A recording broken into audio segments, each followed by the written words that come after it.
All right. Well, thank you so much, everyone, for joining today's webinar. We are Cape Fear Energy Systems, and today's webinar is about solar and storage tax credits, credit deadline, safe harbor, and fiat compliance, of course, for commercial businesses. We're going to go ahead and jump right into it. I have two fantastic guests with us today. My name is Gabe Amy. I'm our Chief Marketing Officer. Along with me, I have Robert Parker, our COO, and a guest from CED Green Tech Renewables in Raleigh, Shaston Jolly. So we will share some more information from them here shortly, but I will go ahead and hand it over to Robert Parker. All right. Thank you, Gabe, and thank you everyone for joining this late afternoon, early evening. As mentioned, we're going to go through the tax credits and also nonprofit credits for solar and storage systems on commercial industrial sites and nonprofit sites too. We're going to start really with an overview of kind of how we got to this point to where some of these credits are expiring, why these credits are valuable, some examples of who's taken advantage of them. But to get started, we saw some changes with the budget reconciliation bill close to this time last year that was signed into law on July 4th, which accelerated the sunset of these credits and also issued some new guidance about the type of material needed to be able to qualify. So we saw that signed into law again on July 4th. Some further guidance came out August of that year. And then some rules about foreign entities manufacturing of the material came into effect earlier this year, which we'll talk about that in more specifics.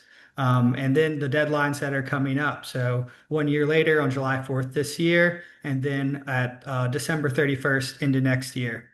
So that's a brief timeline, but we'll get into a little bit more details as we go throughout this.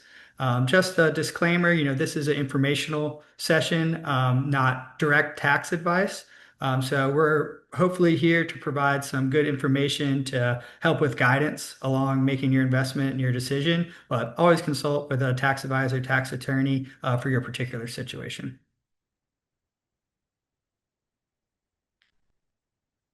Yeah, Gabe introduced us a little bit, but again, my name is Robert Parker. I've been here with Cape Fear Energy Systems since 2015. Had the pleasure of being able to work on a lot of our larger projects that have captured some of these credits. Shaston is joining. He is the branch manager at Green Tech Renewables based in Raleigh. They've been a great partner for us over the years. They're very switched on to what's going on in the industry in terms of course, material. Being a major material supplier for us, they have great relationships with all the major manufacturers, and also have great detail and resources to know the shifting landscape of laws and credits that are around the solar and storage space. So Shaston is a great resource for us day to day and will be a great resource on this webinar as well. So I'm going to go kind of touch high level on some of these ways to obtain the credits. And then during that point in the webinar, I'll kind of hand it over to Shaston for details on how to make sure that you're checking those boxes if you want to get those credits, and also how Green Tech can be really helpful with that. But yeah, that's just a little overview of myself and Shaston. The credits specifically, there's several things within there. The flagship one has been the 30% investment tax credit. So specifically 30% of your expenditure on solar and battery storage material can be taken as a direct dollar for dollar tax credit against your tax liability. So not as a deduction, but a bottom line credit on what tax liability you owe.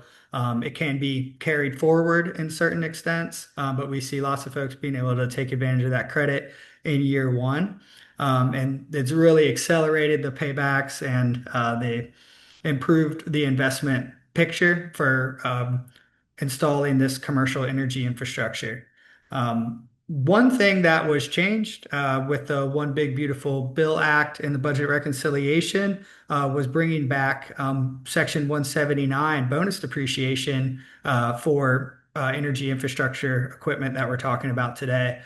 So it had been moved over to like a 5 year cost depreciation cycle, but now this material can be bonus depreciated. That is not sunsetting, but something important to know that it could be a tax advantage for you there, depending on your particular business's situation.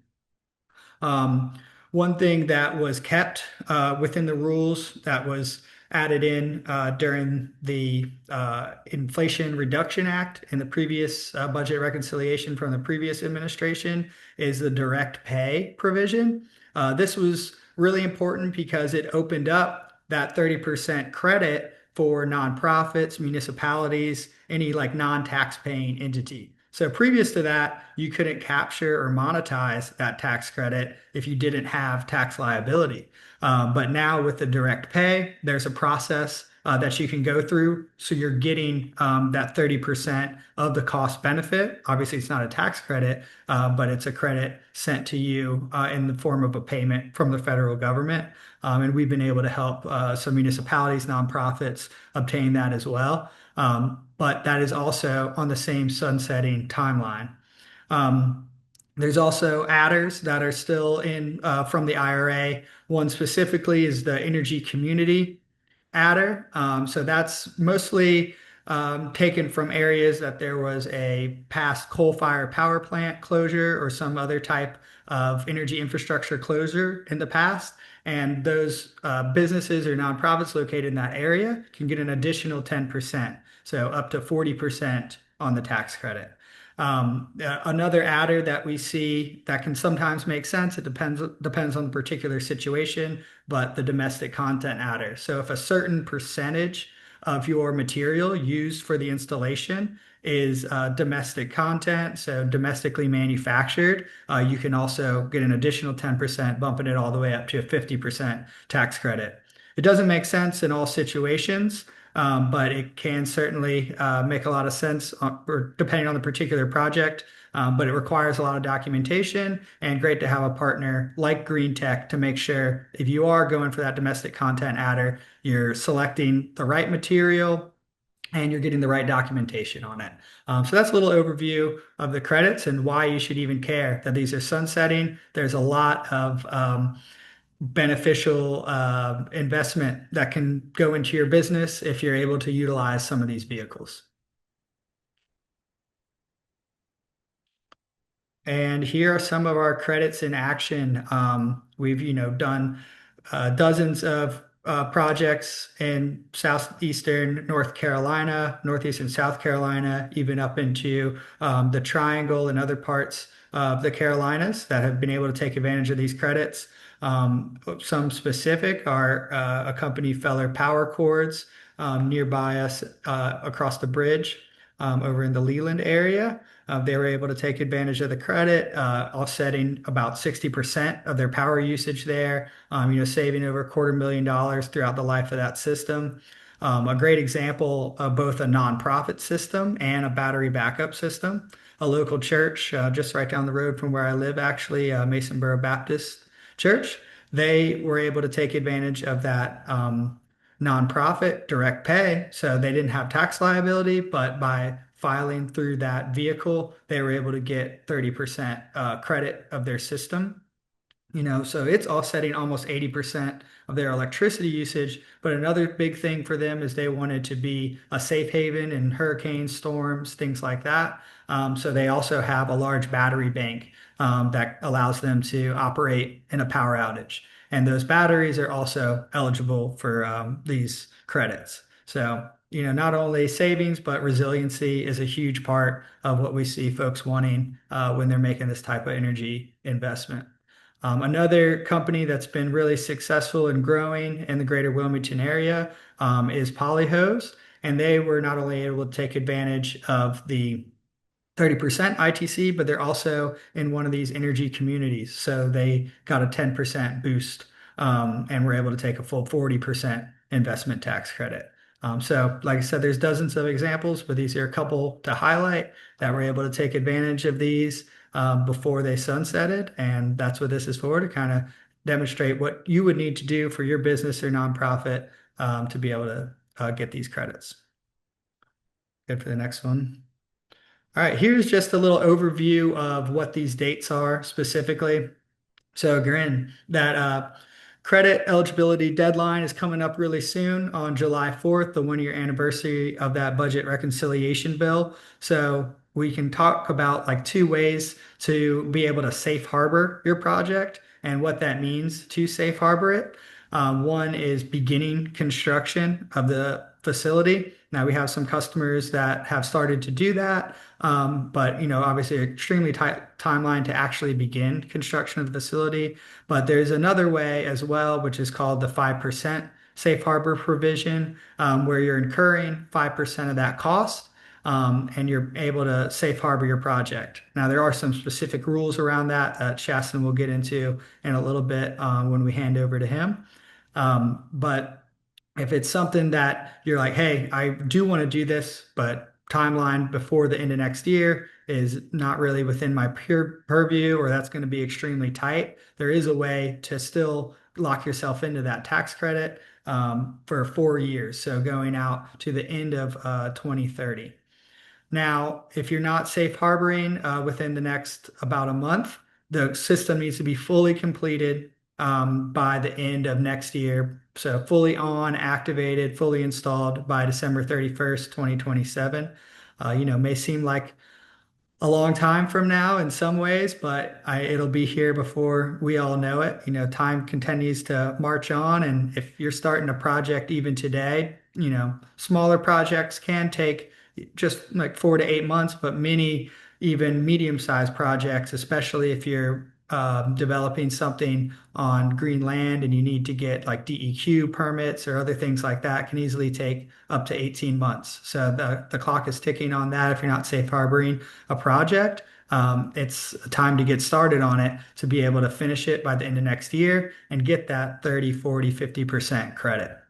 Now, if you do safe harbor a project over the next month, again, you have until December 31st, 2030. So a lot more flexibility there. And that's why we've seen a lot of activity around safe harboring coming up to this deadline. And, we're only a month out, but there is still some ability to be able to safe harbor if you act on it and get that 5% safe harbor provision in. And, we can talk about how to make that possible. All right. Moving on. All right, cool. So here's a little bit about the difference in safe harboring tests. So again, we talked about the 5% safe harbor. Most of the projects that we do fall into this system size, and that's how they do it is based off the size of the system. So it needs to be less than 1.5 megawatts on the alternating current size of the system. Again, most projects that are going to be for your commercial businesses, even your light industrial scale, are going to be under this threshold. Lots of folks that are doing large solar farms or other things like that, they were definitely not qualifying for this on the solar farm scale because that's going to be 30, 50, 200 megawatts plus. And that's where that physical work test comes in. Now, there are some projects on the commercial industrial scale that are greater than this, but many of the projects that we're working with are going to be below that 1.5 megawatt size. And so you will be able to use the 5% safe harbor provision. Again, Shaston's going to get into more detail about how you can qualify for that. It's not as just simple as doing a down payment. There needs to be some paperwork and tracking going on with that, but it is possible and gives you a lot more flexibility on finishing your project, especially if you're in that 500 kilowatt above size that is going to tend to take over a year to complete. All right, the physical work test. Again, we are working up with some clients who are starting this, but this is kind of more for information. If you're just looking at your project now, not a lot of time to actually do the physical work test, unless you look at something like the offsite manufacturing of specific components like that. Because if you're building really a very custom component offsite that it can and will be used for your project, that can technically qualify for the physical work test. You just got to make sure that the documentation is really clear and specific, but that's something that can qualify for the physical work test. Of course, starting the structure of the system counts. If it's a battery system, pouring that concrete pad, getting that in place counts. So, something that, hey, the folks have actually gone out here and done some work towards it. That is what's going to count for the physical work test. So that's a new provision. It was, stuff much more on the 5% safe harbor side with not much limit to the size of the system. But now we're seeing a little bit more stringent on that. And the physical work test was put in place. So yeah, that requires a lot of detailed documentation as well. But that offsite manufacturing is something that technically could still possibly get in before that 5% safe to harbor deadline, but you're definitely going to want to act on that quickly.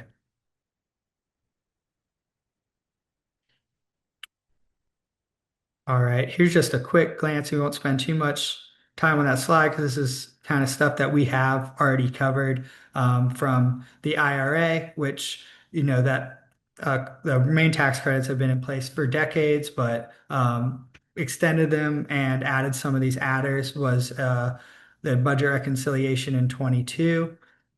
You see the One Big Beautiful Bill budget reconciliation coming in July 4th of 25. And then you have July 4th coming up is that date to act. And then you have the credit ending in the December 31st of next year, unless you safe harbor, get that additional 4 years. Another provision, you could kind of say, which is, quite interesting and been a really, I guess you could say, fun challenge for us to navigate in the industry, is these FEOC rules, which is an acronym for Foreign Entity of Concern, and making sure that you don't have too many components or your percentage of components within your project is under the threshold of the FEOC provision. So that is, inspired by not having too many, components that could be considered from adversarial countries to the United States, specifically their name in China, Russian, Iran, North Korea. And, the one of those that really matters that's actually making components that gets used is China. You're not really seeing many from the other countries actually used in, renewable energy and energy infrastructure equipment. But we have fortunately seen a ton of onshoring of renewable energy equipment over the last 6 or so years. So fortunately, leading up to this, there are a lot more options out there, especially on the solar panel racking side, even the inverter side. Batteries are a little bit tougher, but there's still some domestic battery manufacturing and coming from, not necessarily domestic, but countries that are not necessarily on this FEOC list. However, it is really important that this is paid close attention to throughout your project, that you or your installer or whoever is your partner within the installation is getting documentation from each manufacturer on the FEOC compliance. Manufacturers are going to have letters like interpretations from their lawyers. They've spent a lot of money, a lot of investment, making sure that they qualify for not being a FEOC entity. So that's just something to really look out for your project. And again, a thing that Green Tech is really helpful with, being able to specifically track material on the project. And, again, they have really good relationships with these manufacturers, being able to get that documentation from them, know the landscape. So they've been a great partner for us and someone that's really helpful to use when you're doing a project to make sure you get that documentation. All right. And yeah, with that being said, I'm going to hand it over to Shaston now, talk a little bit more, especially about Safe Harbor, especially about FEOC, how Green Tech can help with those things. Yeah, if you guys want to jump to the next slide for a little visual too, just some more timelines for folks to follow along with. Thanks everybody for being here, and thanks Cape for your team for letting me join along the conversation. As they mentioned before, my name's Shaston Jolly. I am the manager at our Green Tech Renewables solar distribution facility based in Raleigh, North Carolina. We are a solar equipment supplier nationally. And we work with folks at a local level to help navigate supply chain and provide equipment for solar projects. And with that comes, relationships with manufacturers around the globe and in the US, which has become, pretty important in these times, navigating all this fun stuff. So, as Robert alluded to, there are still tax credits available, which is the good news. The bad news is there's just some timelines and some new compliance metrics we have to meet in order to qualify for them. So again, if your project's going to be installed by the end of 2027, you have access to those tax credits without a need to safe harbor. However, you do have to meet at minimum the FEOC compliance. So as you can see, kind of in the middle there, for solar and storage, the percentages that you have to meet of your project, within those FEOC provisions, in order to qualify for the 30% base ITC for the commercial tax credits under that 4080 corporate investment tax credit. And then if you want to go for the extra 10% domestic content adder as well, you have to, meet the 50% domestic content compliance metric. And, that's kind of where Green Tech steps in to help, track supply chain and work with the manufacturers to provide documentation to show, proof of raw materials in this equipment to show, how they stack up into the FEOC calculations and the domestic content calculations, et cetera. So, yeah, I definitely want to emphasize as well on Green Tech's behalf too. This is not legal advice that we're providing here. Always consult your tax attorneys for your specific projects, but we are here to hopefully help provide some guidance, and clarify some of these muddy waters a little bit. Simplify things down, in order to help get some projects across the finish line and get access, get you guys that are considering going solar access to these tax credits and extending them out for as long as possible. So we can move to the next, kind of get into specifics around collecting documentation and that is going to be necessary to provide when you go to submit for your tax credits. So just another little summary here, right? There's generally two ways to start construction for safe harboring. And Robert alluded to some of this already, but we have the 5% rule, purchase, pay, and take possession of product that's at least 5% of your total system value, the fair market value, which is only available for projects 1.5 megawatts or lower. And then there's the physical work test as well, which, Green Tech's not necessarily involved in that since we're not, doing the physical work. And as Robert alluded, it is a little bit late to start, custom making products and whatnot for certain projects.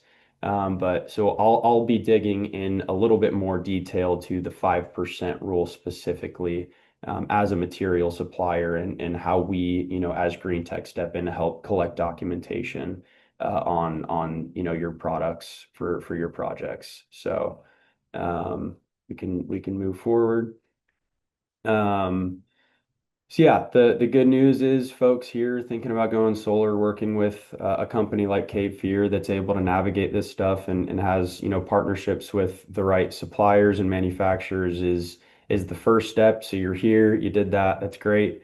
And yeah, so Cape Fear has the ability to manage these requirements, and support needs to track stuff. So just to kind of go through these bullet points here, there needs to be a complete understanding from all parties related to title transfer to ensure documentation tracks title ownership and risk of loss to the taxpayer by the deadline of July 5th.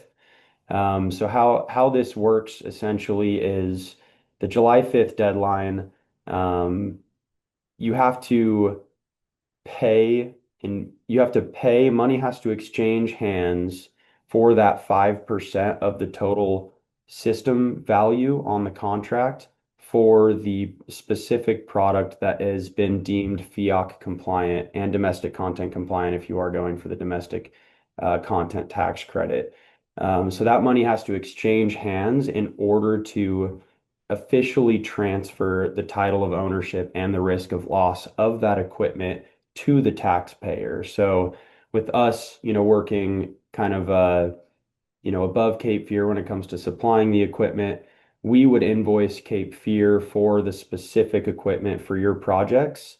And then you, as the taxpayer, would pay Cape Fear for that specific product as well. And once those transactions take place, the title of ownership and the risk of loss for that specific equipment now belongs to the tax-paying entity, and we have the invoicing to track that all the way through. And as long as that's done, by the July 5th deadline, we're all good there. We do suggest, maybe starting that process a little bit early, maybe the, last couple days of June, just to allow extra time for transacting and, bank holidays or weekends and stuff like that. Yeah, and then supply chain execution to ensure the product is delivered on time is definitely the next step. And of course, being compliant based on the needs of the project, whether we're going for just 30% tax credit with FEOC compliance or 40% of tax credit for domestic content. And then traceability, the safe harbor agreements and documentation all line up to product that ends up at site in the proper configuration. And so we can move on to the next because we'll kind of get into how serialization helps us track the product through the end. So yeah, with documentation on the 5% rule, taxpayer will need to know, specific agreement governing the safe harbor purchase. So specifics around products to be purchased for the 5% start of construction and the timing of the delivery. Documentation showing the payment date as I alluded to earlier, invoice showing products delivered as part of the transaction. Serial numbers must be part of this documentation. So I'll kind of pause there and go into a little more detail. When we receive the material at my building in Green Tech and we, bill it to Cape Fear bills it to you. You now own it, but it sits in my warehouse still as essentially the third-party storage provider.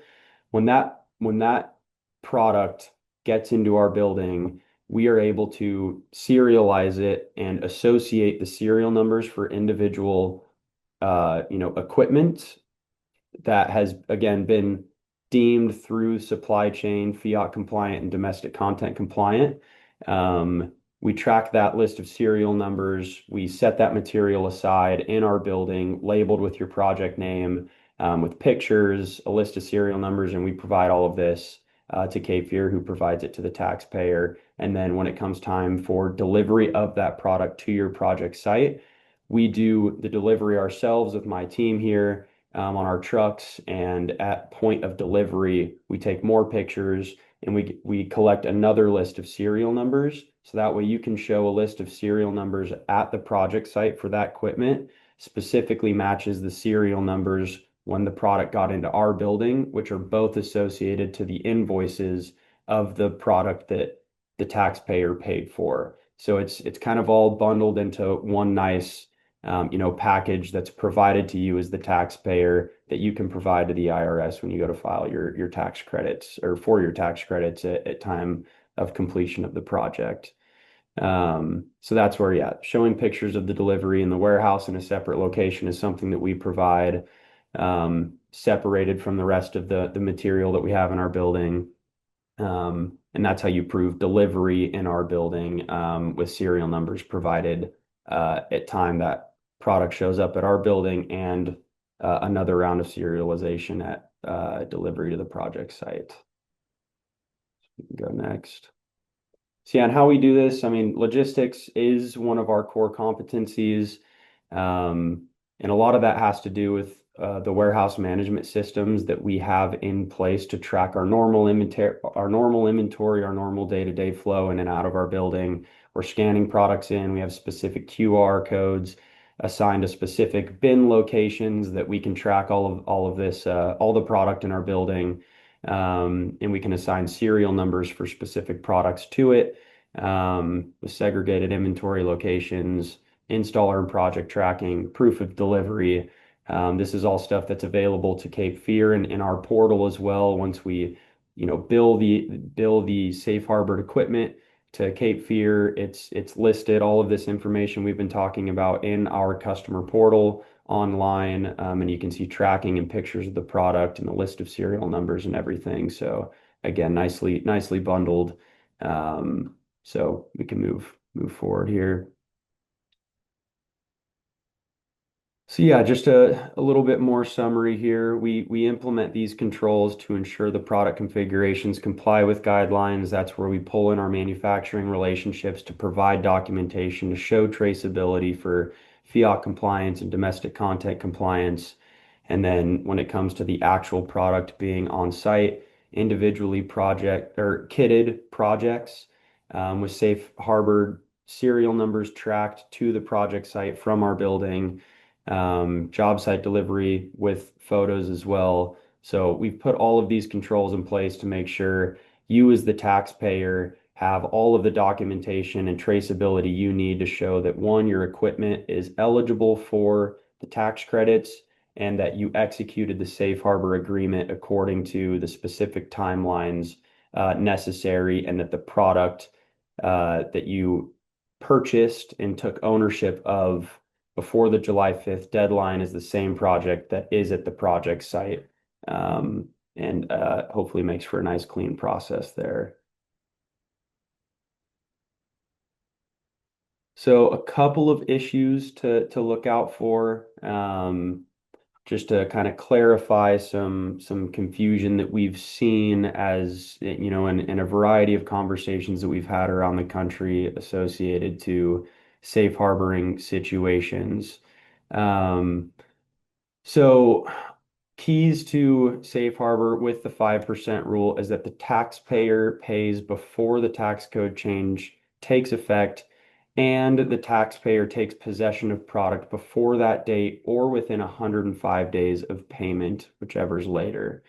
So essentially what that's saying is, the as far as deposits go. So a lot of commercial projects have milestone payments from the taxpayer to the developer, which would be Cape Fear in this situation. And we've seen some folks that think they can just look at the total system cost and give Cape Fear a 5% deposit, in just a general 5% deposit, and that's going to cover them for safe harboring. But that's not necessarily true, because you have to be able to prove ownership of the material as the taxpayer. Because remember, this specific material around safe harbor that's eligible for the tax credits has to meet these fiat compliant rules and the domestic content compliant rules. So you have to show full ownership of that specific equipment. And as long as that specific equipment on that invoice is 5% or more of the total project cost, you're clear as far as the safe harbor rule goes. So again, taxpayer and developer believe they can simply use those for safe harboring the deposits if they exceed 5% system costs. It's only true if the deposit being utilized for safe harboring has specific terms and conditions stating that that payment was to be used for a particular set of products, and that they have an agreement.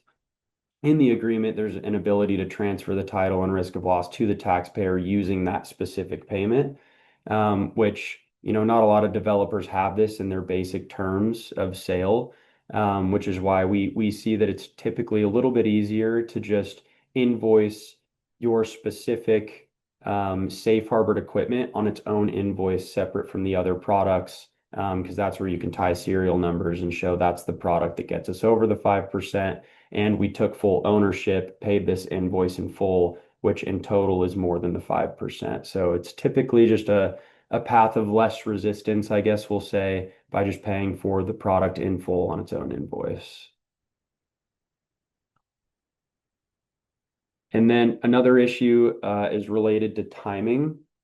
So there is a rule with, from from the IRS around this where when you make the safe harbor payment of 5% or more, you have to take possession of that product within 105 days of that payment, not at the end of the tax period. So the good news is, again, how you prove that you have possession of the equipment and ownership is through the safe harboring and invoicing trail that we talked about at the beginning. Once Cape Fear pays for it and money exchanges hands, and then you pay Cape Fear for that specific equipment, you now own the product, and then we show possession of it as your storage provider in this situation by providing, the serial numbers at time of receipt.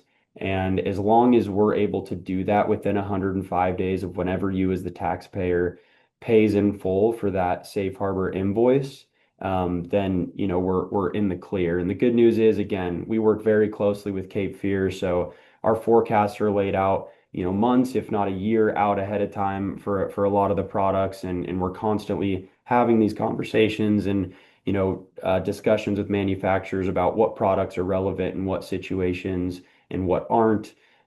So we have, purchase orders in place. We already have product in our building ready to be invoiced upon for safe harbor deals. So there isn't necessarily any worry as of now. Again, every project is kind of specific, but that's where Green Tech can kind of give some assurances that either the product's already in our building or we'll be able to show, shipping timelines that we're going to receive it within 105 days. So again, if you pay by July 1st, for example, you have 105 days from that date to take possession of that material, which I believe is, roughly mid-October. And then, you're in the clear.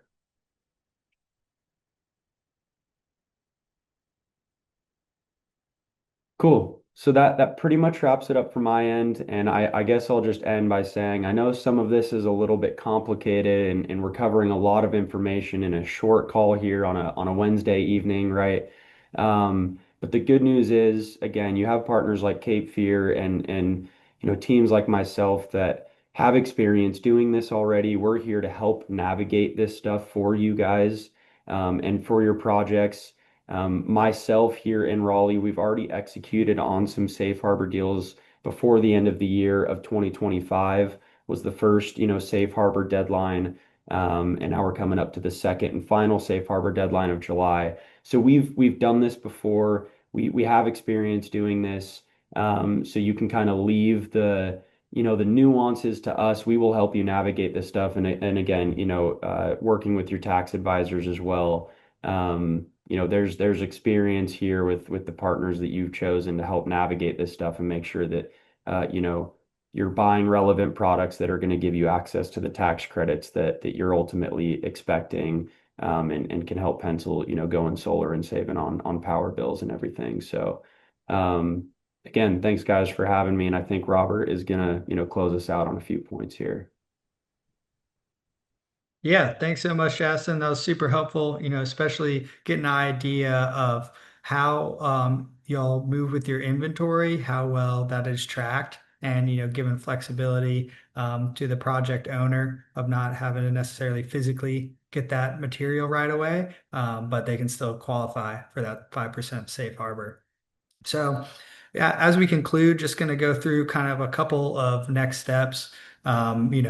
Again, emphasizing that if this is something that you think is worth exploring for your business to take advantage of, or your nonprofit to take advantage of, lower operational costs, provide greater resiliency to your facility, it's really an important time to act on it. These credits have been a huge driver of allowing folks to have this investment have the highest return possible. And the time to be able to capitalize on them is right now.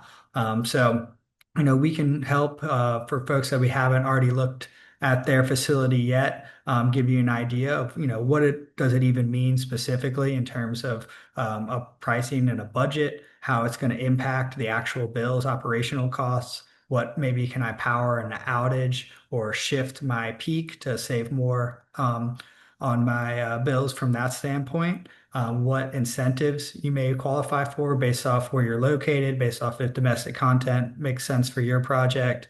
And then if so, if it is something that can make sense, what you need to do to either safe harbor or see what the timeline of your project is, if it could be finished by December 31st of next year. But go ahead and get in that safe harbor to give you more flexibility and have all the way out to 2030 to complete your project.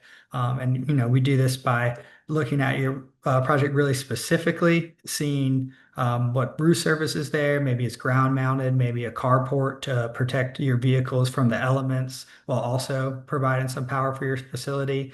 We have great examples of a lot of folks that have been able to take advantage of it, and we're happy to show y'all those examples and give you a pathway to see if it makes sense for you. So that's kind of the next steps. I would say if you haven't gotten a design yet, it's to take a look at getting a design and thinking if it makes sense for you. And if you do have a design and it's something you want to do, now is not to, be put the pressure on, but now's the time to take advantage of those credits. So yeah, Gabe, if you'll go to our last slide and we'll conclude. So yeah, as Shaston mentioned, they're available as a resource if you want more details about this safe harboring, about this FEOC domestic content process. We are of course available as well to facilitate that discussion and give you more details on what a system could look like for your facility. These credits are real. We have lots of folks that have taken advantage of them, and now's the time to be able to act and do that. Yourself. That 5% is going to work for most projects. There are certain situations where we're over that 1.5 megawatt threshold, which we, can have a specific discussion on. But there is very likely your project will be eligible for that 5% safe harbor. And then again, many projects can take 6 to 18 months. Again, especially larger projects, ground mounted projects, things like that. So if it is something that you're interested in or have been thinking about, now is an important time to act on it. But again, I want to thank everyone for joining us this evening, or folks watching the webinar in the future. Thank you for spending some time with us to learn more about this incentive situation. And we're available at any time. Thank you, Shaston. Thank you, Gabe. Great to spend some time with y'all.